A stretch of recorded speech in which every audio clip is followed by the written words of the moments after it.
Sabiq Təhsil Naziri, Azərbaycan Milli Elmlər Akademiyasının müxbir üzvü Misir Mərdanov Bakı Dövlət Universitetinin Mexaniki Riyaziyyat Fakültəsində kafedra müdiri vəzifəsinə təsdiqlənib. Today Press TV xəbər verir ki, bu barədə Modern Aza fakültədən bildirilib. Məlumata görə Misir Mərdanov hazırda Ali Riyaziyyat Kafedrasının müdiri kimi fəaliyyət göstərir. Bakı Dövlət Universitetindən qeyd olunub ki, Mexaniki Riyaziyyat Fakültəsində bir sıra kafedraların birləşdiriləcəyi və onların adlarının dəyişdiriləcəyi gözlənilir. Xatırladaq ki, Misir Mərdanov bir müddət öncə Today Press TV açıqlamasında Bakı Dövlət Universitetində yeni vəzifəyə təyin olunacağı ilə bağlı iddiaları təkzib edib, xəbəri yayanlara qəzəblənmişdi. Yalan yulanı yazmağı, niyə mənim adımı hallandırırlar? Allah onlara lənət eləsin.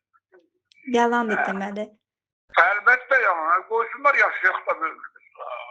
Yəni doğrudan belə jurnalist olmaz.